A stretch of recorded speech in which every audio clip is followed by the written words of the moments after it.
Bueno, probando 2, 1, 2, probando 2, 3, bueno, sí. Bueno, sí. Bien. ¿Qué tal, mis hermanos? Buenas noches. ¿Cómo están?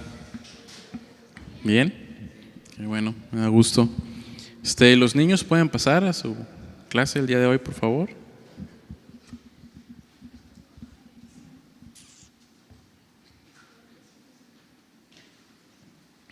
Bien. Pues continuamos, hermanos, con la serie que estamos llevando. Ya es el tema número 80. ¿Alcanzaremos los 100 temas? Lo descubriremos. Es el tema número 80 ya. Acompáñenme ahí a Hechos capítulo 26. Es lo que estaremos viendo el día de hoy. Hechos capítulo 26, versículos del 12 al 18 es lo que nos toca estar viendo en esa tarde-noche. ¿Ya llegó? Dice: ocupado en esto, iba yo a Damasco con poderes y en comisión de los principales sacerdotes, cuando a mediodía, oh rey, yendo por el camino, vi una luz del cielo que sobrepasaba el resplandor del sol, la cual me rodeó a mí y a los que iban conmigo. Y habiendo caído todos nosotros en tierra, oí una voz que me hablaba y decía en lengua hebrea: Saulo, Saulo, ¿por qué me persigues? Dura cosa te es dar coces contra el aguijón. Yo entonces dije: ¿quién eres, Señor? Y el Señor dijo: yo soy Jesús, a quien tú persigues. Pero levántate y ponte sobre tus pies, porque para esto he aparecido a ti, para ponerte por ministro y testigo de las cosas que has visto y de aquellas en que me apareceré a ti, librándote de tu pueblo y de los gentiles y a quienes ahora te envío, para que abra sus ojos, para que se conviertan de las tinieblas a la luz y de la potestad de Satanás a Dios, para que reciban por la fe que es en mí perdón de pecados y herencia entre los santificados. Vamos a orar, mis hermanos, ¿está bien? Señor, gracias te damos en esa noche. Hemos bendecido tu nombre, te hemos exaltado, te hemos dicho cuánto te necesitamos con cantos, con nuestras palabras, y ahora nos toca decirte cuánto te necesitamos escuchando tu palabra, Dios. Te pido que me des gracias, Señor, para hablar tu palabra, me fortalezcas y obres en mí, Señor. En medio de cualquier circunstancia, Dios, obra en nosotros y oro por mis hermanos que también escuchen tu palabra con atención, Dios. Muchas gracias por estos tiempos que nos hablas, nos formas, Señor, y que tu palabra no volverá vacía, Dios. Muchas gracias, en el nombre de Jesús. Amén. Bien, hermanos, la semana pasada nuestro hermano César nos dio una introducción a la defensa que Pablo estaba haciendo. Una vez más, delante de las autoridades, delante de quien así lo demandaba. Recordamos que esa no era la primera vez que lo hacía. Él tiene que presentar de defensa delante de alguien, de quien fuera que lo acusara falsamente, ¿no? Como se dio, o como le daban en este caso, derecho de réplica.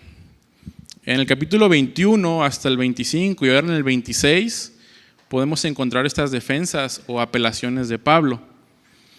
Y en esta ocasión, como en las anteriores, él fue a sus orígenes, presentó sus cartas, donde estudió, cómo vivió desde su juventud. Era alguien sumamente preparado, ¿no? Por la escuela que él traía. Y esa formación lo llevó a ser quien era o a hacer lo que él hacía, ¿sí? Se sentía orgulloso Pablo de su formación, ¿sí? Sus actividades. También nuestro hermano César nos comentaba la semana pasada quiénes eran los fariseos. Personas muy, pero muy preparadas, ¿sí? Dedicaban su vida al estudio de las Escrituras. Tanto así que Jesús, ¿qué les dijo a sus discípulos? Hagan lo que ellos dicen, pero no vivan como ellos, ¿no? O sea, eran gente muy preparada. Sin embargo, no conocían al Dios de las Escrituras, ¿sí? y aquí quiero hacer un paréntesis, y cuando veo esto, hermanos, de quiénes eran los fariseos, me asusto, o mejor dicho, me da temor, yo en primer lugar, no caer en una vida así, ¿sí? De que lo mucho o poco que sé, lo viva como una religión y no tener una comunión con el Señor, no conocer al Dios de la Biblia. Que Dios nos libre de vivir esas vidas, ¿no? Entonces, cierro paréntesis. Y el apóstol Pablo nos dice algo muy importante en el versículo 9 de este capítulo. Ellos, los fariseos, pues no estaban en contra de las escrituras, ¿sí? Pues las estudiaban, las enseñaban. Ellos estaban en contra de Jesús, de lo que decían que Él era, ¿sí? Que había resucitado, que era el Hijo de Dios. Y de hecho esto es muy importante, mis hermanos. ¿Por qué? Porque es el ataque a la persona de Jesús, ¿sí? Vemos desde que estaba en la tierra, nuestro Señor Jesucristo, existía este ataque hacia Él. Seguramente muchos no tenían problema con Dios, o Alá, ¿sí? O el gran diseñador, o con la mente maestra detrás de este universo, ¿sí? ¿Has escuchado que se refieren así a Dios? ¿Sí? Una forma tonta de decirle así, ¿no? Es Dios, ¿sí? No tienen problema con Dios, ¿sí? Pero contra quien sí tienen problemas es contra Jesús, ¿sí? Tienen sus dudas sobre Él, si existió o no existió. Uno dice, pues sí existió, pero fue un revolucionario en su tiempo, ¿no? ¿Sí? Fue un buen líder, fue un profeta, etcétera, etcétera, pero un salvador no. Que haya resucitado, no. Y es ahí donde el ataque hacia la persona de Jesús continúa hasta el día de hoy, ¿sí? Pero bueno, continuamos. Pablo no niega todo lo que hizo, no esconde su pasado, de cómo él perseguía y encarcelaba a todo el que creyera en Jesús, aquellos que creían en la muerte y resurrección de Jesús, pero no solamente los encerraba, él consentía la muerte de ellos, ¿sí? Pablo era tremendo, hermanos, ¿sí? Era alguien de mucho cuidado.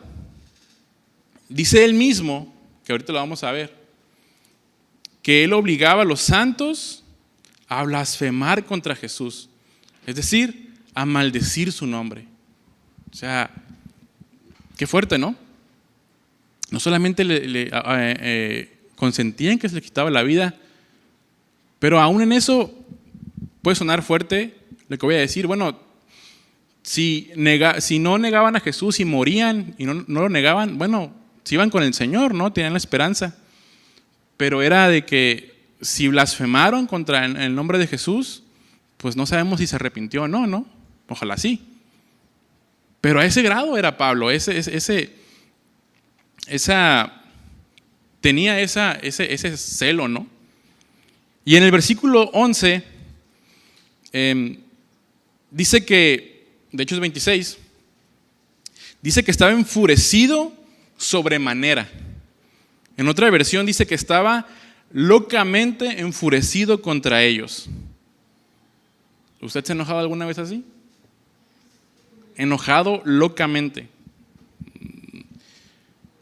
No sé si recuerda a alguien, a usted mismo, no sé, alguien que se haya puesto rojo el coraje, que haya crujido los dientes, hasta haya temblado el coraje, no sé, ¿no? Fíjese que una vez el papá de una compañera de la universidad tenía su papá la mitad del cuerpo paralizado porque hizo un coraje tan fuerte por un tema familiar que algo en su cerebro botó y quedó paralizado el señor por un coraje. O sea, no controló su temperamento, su enojo, ¿sí? Así que cuidado, hermanos, no se anda enojando mucho. Entonces, ¿se imagina usted el enojo de Pablo? Locamente enojado. ¿Cómo se imagina usted a alguien así? Yo imagino a alguien que no tiene control sobre su enojo, es impulsivo, es arrebatado. Qué peligroso, ¿no cree? Qué peligroso. Pues Pablo estaba diciendo que él era esa persona, ¿sí? Pablo perseguía a los que ahora llama santos, a los que ahora llama sus hermanos, hasta donde estuvieran. Si no le correspondía a su zona de trabajo, no le hace, yo voy por ellos. Donde estuvieran, Él sí va a hacer cargo. Él sí va a hacer cargo para que ellos padecieran muchas cosas, hasta incluso la muerte. Pero Pablo no contaba con los planes del Señor para él, ¿sí? Lo vamos a ver más adelante. Ahora bien, ese testimonio de Pablo no es solamente una defensa de sí mismo, va mucho más allá. Es una declaración del Evangelio con el fin manifiesto de ganar para Cristo al rey Agripa y a los otros que están presentes, ¿sí? Lo vamos a ver. Ahora sí, acompáñeme a Hechos capítulo 26, versículo 12. Ahí estábamos ahí, ¿no? Dice: ocupado en esto, iba yo a Damasco con poderes y en comisión de los principales sacerdotes. ¿En qué iba ocupado él? En perseguir a la iglesia, en perseguir a los hermanos. Esa era su ocupación, esa era su tarea. Y las principales autoridades le habían dado la facultad para hacerlo con total libertad, ¿sí? Por tanto, Pablo era un comisionado de los líderes judíos para perseguir a los cristianos. Y es de notar, hermanos, que la acción más decidida contra los cristianos venía de la familia sacerdotal, los principales sacerdotes que habían sido históricamente los enemigos de Jesús y quienes habían esparcido la mentira con la que pretendían negar su resurrección. Otra vez, el ataque al Señor Jesucristo. Pero ¿qué nos dice la palabra sobre la resurrección del Señor? En 1 Corintios capítulo 15, del 12 al 14, dice: pero si se predica de Cristo, que resucitó de los muertos, ¿cómo dicen algunos entre vosotros que no hay resurrección de muertos? Escuche bien, porque si no hay resurrección de muertos, tampoco Cristo resucitó. Y si Cristo no resucitó, vana es entonces nuestra predicación, vana es también vuestra fe. Hermanos, todo esto se trata de eso, de que el Señor resucitó, murió y resucitó, y que en este momento se encuentra a la diestra del Padre intercediendo por usted y por mí. Si no fuera así, hermanos, nada de lo que estamos haciendo en estos momentos tendría sentido, ¿sí? Si no fuera así, no sirve. Pero por fe creemos y confiamos que así es, y esa es nuestra esperanza y es la base de nuestra fe. Entonces, ciertamente Pablo había creído que su deber era cometer actos en contra de Jesús de Nazaret, pero le esperaba algo que ni siquiera él se imaginaba. Vamos al versículo 13. Cuando a mediodía, oh rey, yendo por el camino, vi una luz del cielo que sobrepasaba el resplandor del sol, la cual me rodeó a mí y a los que iban conmigo.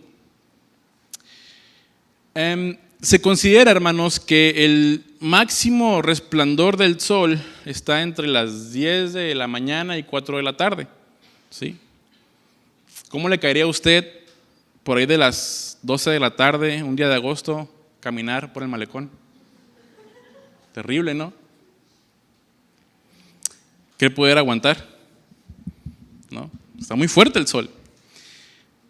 Hermanos, el sol emite 35.073 octillones de lúmenes. El lumen es la forma en cómo se mide la luz del sol, ¿sí? ¿Sabe cuánto es 35.073 octillones de lúmenes? No tengo ni la más mínima idea. La verdad, la primera vez que escucho octillones. Y todavía hay otro dato. Se estima que hay 2.200 millones de lúmenes que no llegan a la Tierra. O sea, esos octillones de lúmenes que no llegan a la Tierra, que el Sol emite, pues no llega todo, o sea, nada más llega una partecita. O sea, ¿se imagina la potencia de eso? Bueno, pues el apóstol Pablo le está diciendo al rey que la luz que le resplandeció era más fuerte que el resplandor del sol. ¿Cómo se puede imaginar eso, ese momento? ¿Sí? Si ves con las lucecitas estas, nos encandilamos. ¿Cómo se imagina ese momento? Ahora, no fue una visión, fue algo que pasó. Porque dice que lo rodeó a él y a los que lo acompañaban. No fue un sueño, fue algo que sucedió. Imagino que además de cerrar los ojos, tenían que tapárselos con las manos para que no entrara la luz, ¿no? ¿Quién sabe? Probablemente. Ese resplandor, mis hermanos, era la gloria de Dios. Y cuando pienso en esto, imagino cómo será estar delante del Creador del sol. ¿Cómo será pararse delante de tal esplendor? ¿Sí? Vamos por favor a Isaías capítulo 6.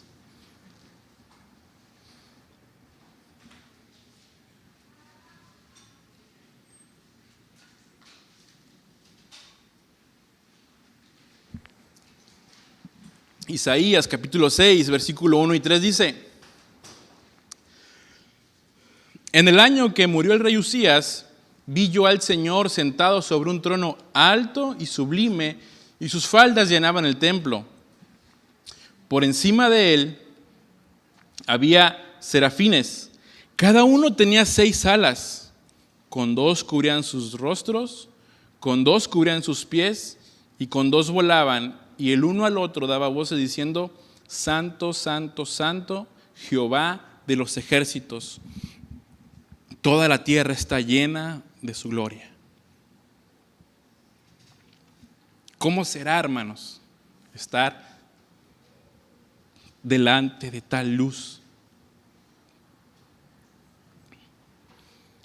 Y esto nos lleva a decir, junto con el apóstol Juan, en 1 de Juan 1:5, se lo sabe de memoria: Este es el mensaje que hemos oído de él y os anunciamos. Dios es luz y no hay ningunas tinieblas en él. ¿Sí? Él es la luz. Él es la luz. Esta luz celestial rodeó al grupo entero. ¿Sí? Algo semejante había ocurrido en Belén con los pastores cuando tuvo lugar el nacimiento de Jesús. Y Agripa sabía bien que en la historia de Israel escrita en la Biblia se habían producido sucesos semejantes. Y siempre que la gloria procedente del cielo se manifestó, como en este caso, equivalía a la expresión visible de la presencia de Dios y procedente de él. Dios se manifestó delante de Pablo y de los que lo acompañaban, se hizo presente.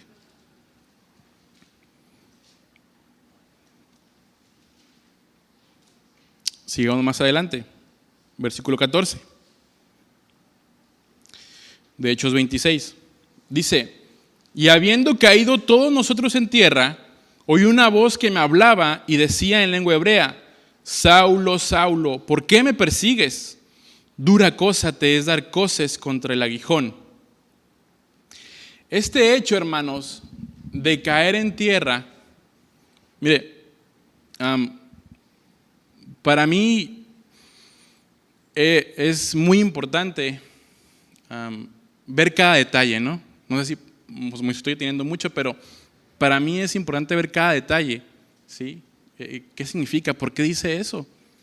Porque nos arroja mucha luz, ¿no? Hablando de luz. Y el hecho de que cayeran en tierra no lo dice nada más porque sí. El hecho de caer en tierra es una respuesta física ante la majestad de Dios, ante su gloria. Y hay otros pasajes que me gustaría ver rápidamente para respaldar esto que comento. Vamos, por favor, a Mateo, capítulo 28, versículo 2 y 4, cuando ocurre la resurrección de nuestro Señor Jesucristo. Mateo 28, versículo 2 y 4. Y dice: y hubo un gran terremoto, porque un ángel del Señor descendió del cielo y llegando removió la piedra y se sentó sobre ella. Su aspecto era como un relámpago y su vestido blanco como la nieve. Y de miedo de él los guardas temblaron y se quedaron como muertos. ¿Sí? Vamos ahora a Juan, capítulo 18, versículo 6. Juan, capítulo 18, versículo 6. Dice: cuando les dijo, yo soy, retrocedieron, ¿y qué? Y cayeron a tierra. Uno más. Apocalipsis, capítulo 1, versículo 17. Apocalipsis 1, 17 dice: cuando le vi, caí como muerto a sus pies, y él puso su diestra sobre mí diciéndome, no temas, yo soy el primero y el último. Así que, si alguien ora por usted y lo quiere tumbar, hermano, es bíblico, cáigase, ¿no? No, no es cierto, no se crea. Es indescriptible, mis hermanos, tener ese tipo de encuentros con el Señor. Por eso hace un momento me preguntaba, ¿cómo será estar delante de Él? Y pudimos haber citado otros pasajes más, ¿no? Pero por tiempo no lo haremos.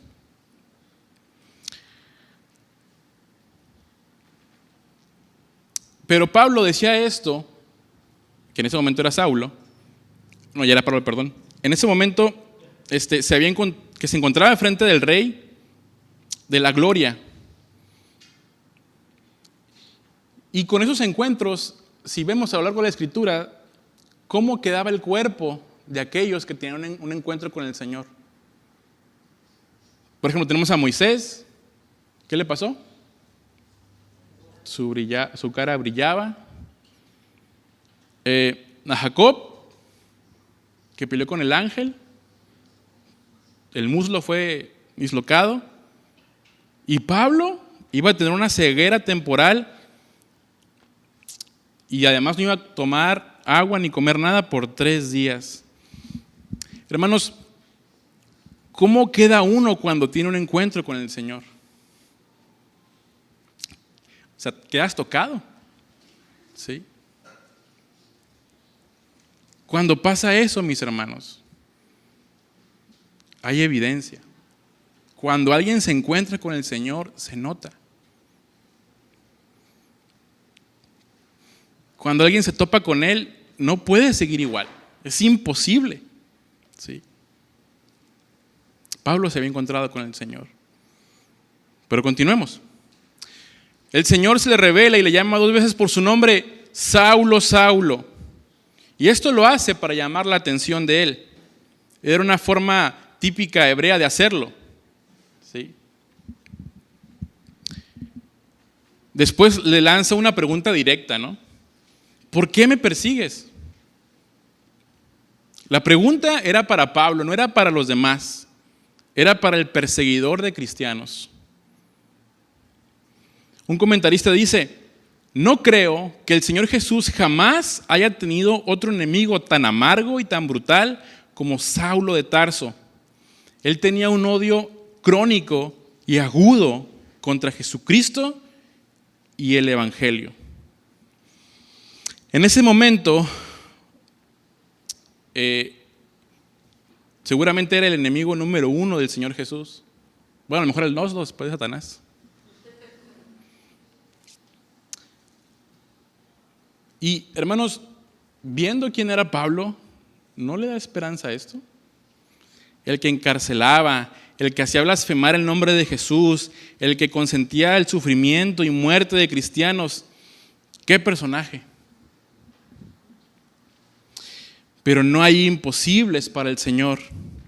El Señor salva y transforma vidas. Qué descanso, ¿no cree? Y el Señor lo hace ver que está en contra de Él mismo, que va en dirección contraria a lo que Dios quiere. Y eso, mis hermanos, es lo que el Señor hace hoy día con nosotros. Una palabra suya y nos ubica nuevamente. Una sola pregunta nos hace que pensemos lo que hacemos. Una sola palabra suya trae esperanza.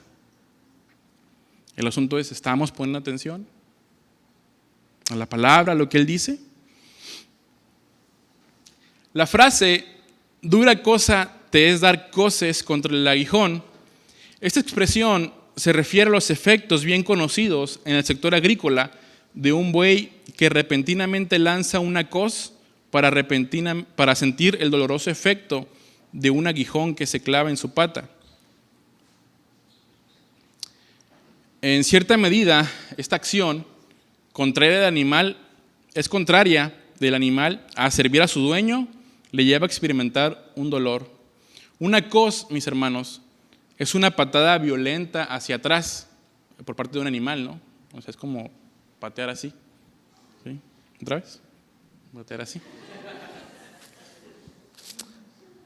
Y cuando se lanzaba esta patada, podía experimentar un dolor cuando un aguijón se clavaba en su pata. El aguijón se refería a un instrumento que usaba el ganadero, ¿no? Para controlar a los animales. Y lanzaba la patada para sentir el dolor, por terco que era. ¿Sí? En la versión nueva versión internacional, dice, está muy interesante como le dice, ¿qué sacas con darte cabezazos contra la pared? Le está diciendo Pablo. Estás necio. Creo que es una pregunta que podría aplicar a nosotros, ¿no? ¿Qué sacas con darte cabezazos contra la pared? ¿Sí? O sea, se estaba haciendo daño él solo, en una actitud terca, necia, testaruda. Y esto pasa, hermano, cuando pecamos. Los únicos perjudicados somos nosotros. Y claro, afectamos a los que nos rodean, ¿no? Qué palabras tan sencillas, pero tan penetrantes para la vida de Pablo, ¿no cree? Todo lo que él había creído, todo lo que él había hecho, todo en lo que se había preparado, estaba cayendo en un encuentro con su Señor. Un encuentro, una palabra, un momento. Y esto es tan clave, mis hermanos. Yo no sé cómo se convirtió usted al Evangelio. ¿Sí? Tenemos diferentes estilos de vida, diferentes familias, y cada uno llegamos por caminos diferentes. ¿Sí? Bueno, caminos diferentes me refiero a situaciones, no que haya muchos caminos al Señor. ¿Sí? No quiero aclarar nada más. Pero en mi caso fue un momento en que se me abrió el entendimiento y dije, y cayó como que se me destapó algo en la cabeza, en el corazón, y dije, es que esto es verdad, yo necesito esto. Algo en mí hizo que cobrara sentido la palabra, que por años, toda mi vida de hecho, había escuchado, se había sembrado en mi corazón, y llegó un momento en que alumbró mi mente, mi corazón, y reconocí al Señor como mi Salvador.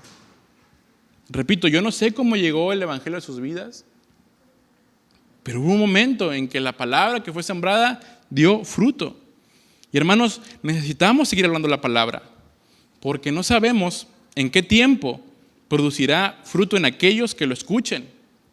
Nuestra esperanza es que para salvación, pero eso es obra del Señor. Pero a nosotros nos corresponde hablarla. Que de hecho, al hacer esto, Pablo está sembrando en el rey Agripa el Evangelio. Y esta referencia al encuentro con Jesús, en el camino de Damasco, prepara a Agripa para que pueda entender el cambio operado en la vida de Pablo. Que viera lo que él era, de perseguidor de la iglesia, y que al tener un encuentro con Jesús, su vida había sido transformada, y ahora, de ser un perseguidor, era un plantador de iglesias porque su vida había sido transformada. El Señor puede hacer la obra, mis hermanos, aún en el corazón más duro. Aún en el corazón más duro. Versículo 15 de Hechos 26. Entonces dije, ¿quién eres, Señor? Y el Señor dijo, yo soy Jesús, a quien tú persigues. Pablo pregunta de una manera muy respetuosa, ¿quién eres, Señor? ¿Se fijan que Señor está con S mayúscula? ¿Sí? No, pues si no se han notado, pues ahí está. El Señor se mostró en toda su gloria, en todo su esplendor. Seguramente hubo un temor en Pablo, ya que la pregunta había sido dirigida a él, no a los demás. Tener este encuentro y que te llamen por tu nombre, creo que sí nos haría temblar las piernas, ¿no cree? Pablo pregunta con reverencia y responde. Pablo pregunta con reverencia y el Señor responde, yo soy Jesús a quien tú persigues. Pablo, mis hermanos, no estaba en sí persiguiendo la iglesia de los creyentes. Estaba persiguiendo al mismo Señor Jesús. El Señor cuida de los suyos. Él le dice a Pablo, tu problema no es con ellos, tu problema es conmigo. Qué confrontación. Y hermanos,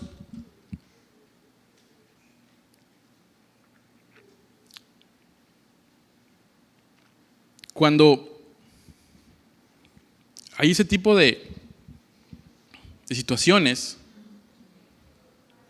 de oposición, tenemos que confiar que no es a nosotros, ¿no? Es al Señor Jesús, esa es su palabra. Pero Él sostiene. Él dará la capacidad, la gracia a Pablo, como lo veremos más adelante, para llevar a cabo su obra.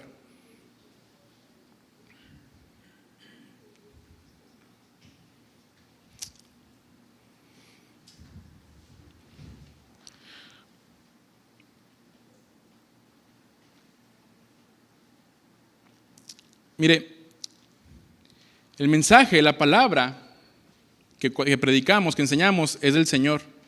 La obra es de Él. Por lo tanto, es a Él que menospreciamos al no atender las reuniones que se hacen. O que si atendemos, ¿no? Si lo atendemos, pues no lo menospreciamos. Y cuando menospreciamos la palabra del Señor, mis hermanos, mire, no queda mal con el pastor, con los líderes, con la iglesia, queda mal con el Señor. Y aquí vemos cómo el Señor defiende a los suyos. Es como si en un país atacan una embajada de México, ¿sí? No están atacando a la embajada per se, ¿no? Están atacando a México, ¿sí? Al país entero. ¿Por qué? Porque una embajada representa el país, ¿sí? Pablo perseguía a la iglesia. Luego entonces estaba persiguiendo el cuerpo de Cristo.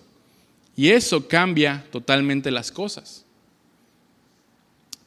Y esta lección aprendida en un instante le enseñará en la doctrina bíblica de la unidad del cuerpo cuya cabeza es Cristo. Vamos por favor a 1 Corintios, capítulo 12.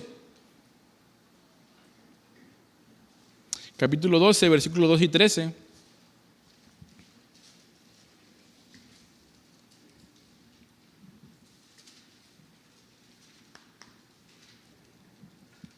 Porque así como el cuerpo es uno y tiene muchos miembros, pero todos los miembros del cuerpo, siendo muchos, son un solo cuerpo, así también Cristo. Porque por un solo espíritu fuimos todos bautizados en un cuerpo, sean judíos o griegos, sean esclavos o libres, y a todos se nos dio a beber de un mismo espíritu. Hermanos, somos uno con el Señor. Así que no vamos solos, el Señor está a nuestro lado. ¿Sí? Versículo 26 de Hechos 26.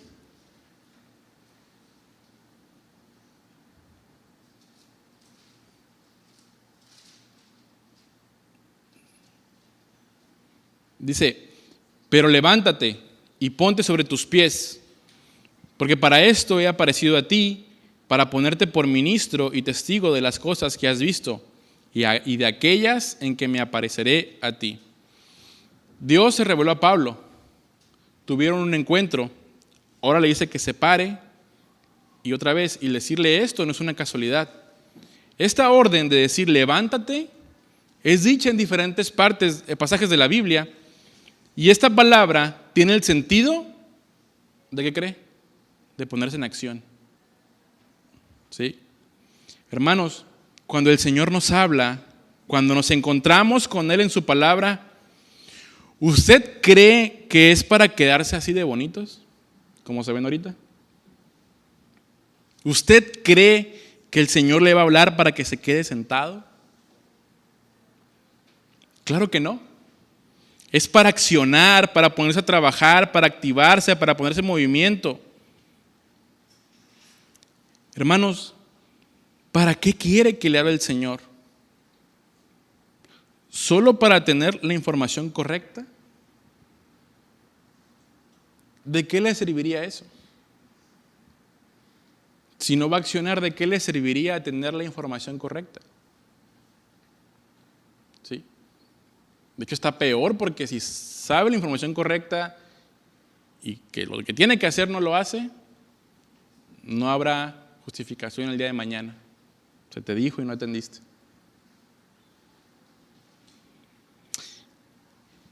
Y aquí a Pablo le está diciendo que se levante para accionar, pues tiene un propósito para él. Es claro, porque le dice en el versículo 16, para esto he aparecido a ti, para ponerte por ministro y testigo de las cosas que has visto y de aquellas en que me apareceré a ti. No quiero sonar con un rollo motivacional, hermanos, pero usted y yo tenemos un propósito. No es pasar aquí la vida a ver cómo pasan los años y envejecer. No, mis hermanos. Tenemos una meta, una tarea. ¿Sí? Y el Señor se ha revelado a nosotros y hay planes para nosotros. El asunto es si lo tengo en poco o no me interesa. Pero una vez más, el Señor sí tiene planes y tiene propósitos.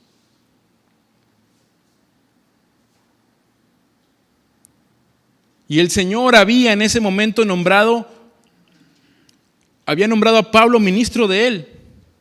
Esto fue de suma importancia porque recordemos que uno de los requisitos para ser apóstol es haber visto al Señor. Pues Pablo lo vio, como dice en 1 Corintios 15:8, y al último de todos, como un abortivo, me apareció a mí. Solo acreditaba para que fuera apóstol. En Gálatas 1:15 dice, pero cuando agradó a Dios, que me apartó desde el vientre de mi madre y me llamó por su gracia. Qué bonito esto. El Señor había escogido a Pablo, lo apartó desde el vientre de su madre, pero estaba en una dirección contraria a él.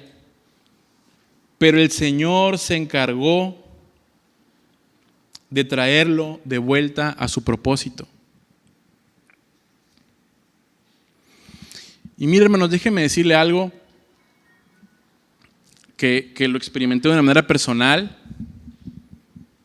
y lo experimenté de una manera no muy agradable.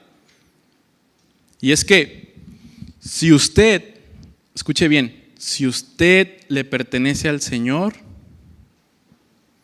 Él se encargará de obtener de usted lo que Él quiera, por los medios que Él vea necesarios. Ahí se la dejo nomás. Si usted le pertenece al Señor, Él se encargará de obtener de usted y de mí lo que Él quiera, por los medios que Él vea necesarios. Obediencia, compromiso. ¿No con esas tenemos nomás, no? Dios tenía un propósito para Pablo, pero era necesario que volviera al Señor.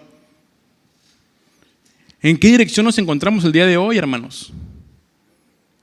¿Tendrá que usar el Señor algunos métodos para hacernos volver al camino correcto? Se lo dejo para que lo piense. Y esta, mis hermanos, no sería la única vez que el Señor se le revelaría a Pablo. En visiones vino a él a lo largo de su vida y su ministerio, ¿no? Hay otros pasajes que así lo demuestran. Versículo 17 de Hechos 26. Dice: librándote de tu pueblo y de los gentiles a quienes ahora te envío. Pablo les cuenta a los ahí presentes que el Señor había prometido librarlo del pueblo y de los gentiles a los cuales él sería enviado. Y eso fue un golpe contundente. Aquí está él, parado ante el gobernador Festo y ante el rey Agripa, testificándoles, y no le pueden tocar, porque era un ciudadano romano y había apelado a César, como ya nos han estado enseñando. Se va a Roma y estos dos, Festo y Agripa, no lo pueden tocar. Fue exactamente como el Señor le había dicho que sería. El Señor había prometido librarle de aquellos ante quienes sería enviado. Y esas son promesas que el Señor le hace a Pablo. De hecho, esto es una referencia, acompáñame por favor, a Jeremías, capítulo 1, versículo 8.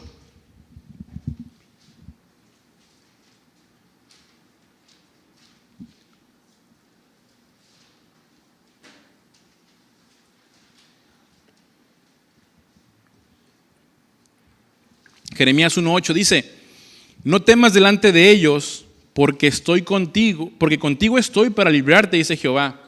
De ahí nos brincamos al versículo 19, de ahí mismo de Jeremías 1. Dice: y pelearán contra ti, pero no te vencerán, porque yo estoy contigo, dice Jehová, para librarte.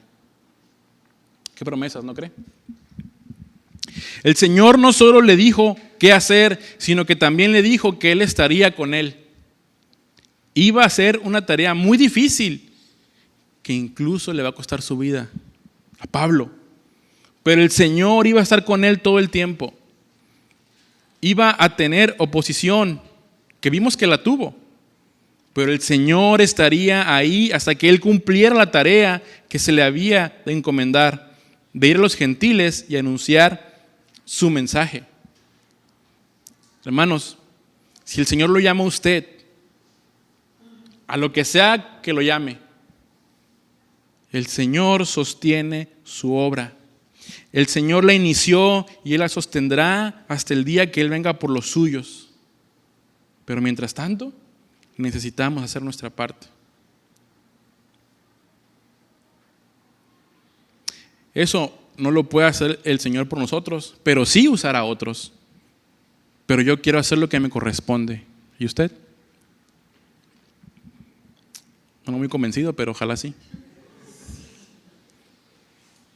Vamos al versículo 18. ¿Me ayudas, Víctor, por favor? De Hechos 26.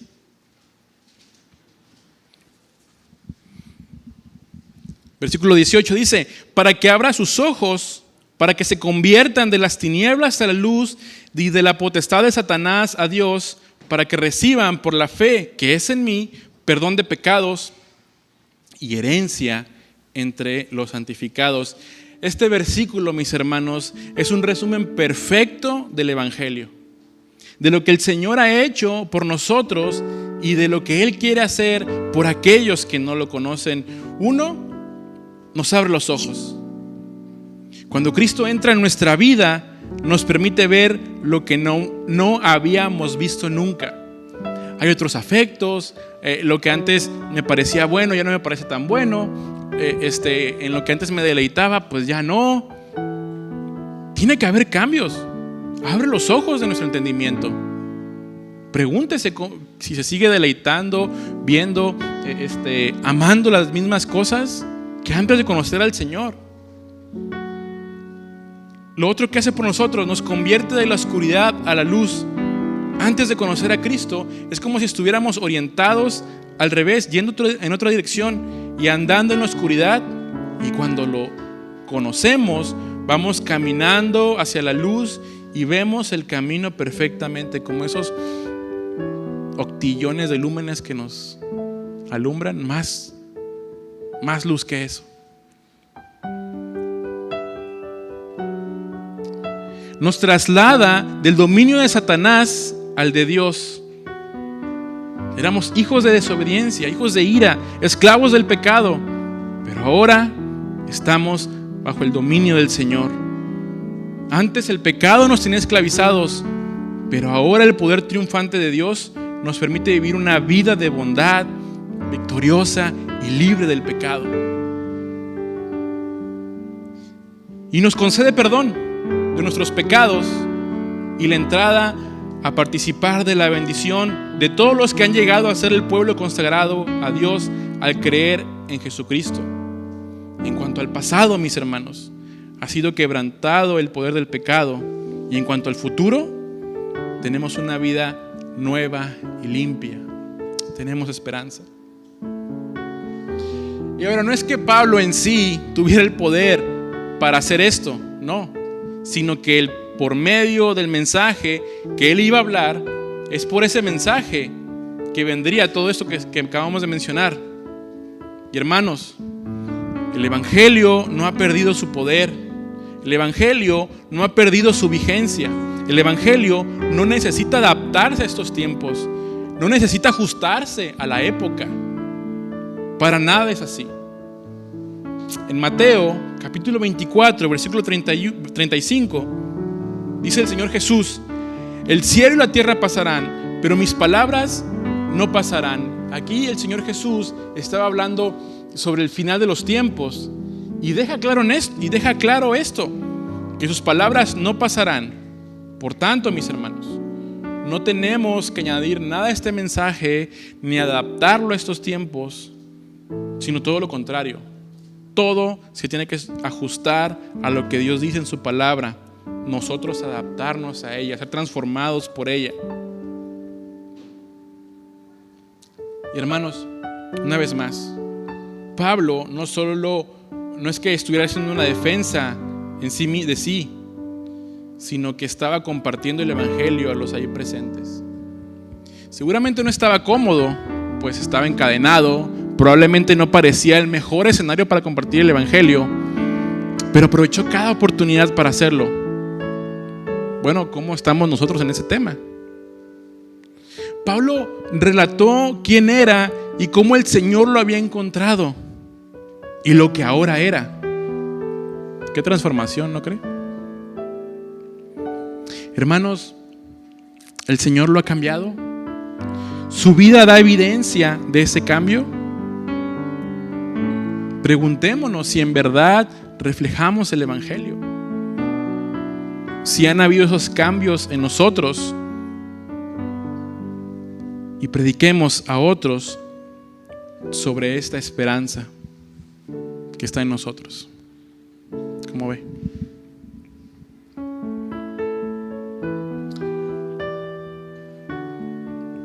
La próxima semana estaremos siguiendo con el relato,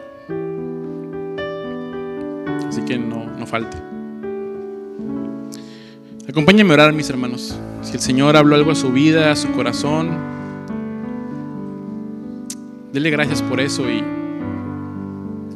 que podamos atender lo que Él nos ha hablado en esta noche. Muchas gracias te damos, Señor, por tu palabra, porque tu palabra viene a transformar, viene a tumbar argumentos, viene a limpiarnos, viene a darnos luz, viene a ajustarnos, Dios.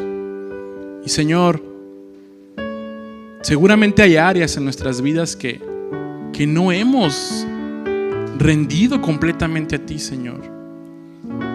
Perdónanos por eso y ayúdanos a que todo nuestro ser esté inclinado a ti. Señor, oro por cada uno de nosotros, Señor, y que tengamos un encuentro y no hablamos de un encuentro emocional contigo, Señor, sino un encuentro con tu palabra, un encuentro que nos transforme, no algo pasajero, sino algo que nos marque, Señor. algo que nos transforme, algo que nos haga cambiar nuestra vida. Y no por una emoción, sino porque haya convicciones en nosotros. Señor, aquí estamos y qué ejemplo nos dejas en tu palabra con la vida del apóstol Pablo. Queremos seguir aprendiendo, pero no solamente seguir aprendiendo, sino aplicar lo aprendido, Señor. Fortalece a mis hermanos, fortaléceme a mí, Señor, si hay áreas todavía que necesitan ser entregadas y caminar como dice que caminemos el Evangelio, Señor. Gracias, Padre, por tu palabra y nos bendices tanto, Señor. Nos amas tanto, Señor, que no quieres que quedemos iguales, sino sea que seamos transformados por tu palabra. Muchas gracias, Señor. En el nombre de Jesús. Amén. Amén. Ya, mis hermanos, muchas gracias.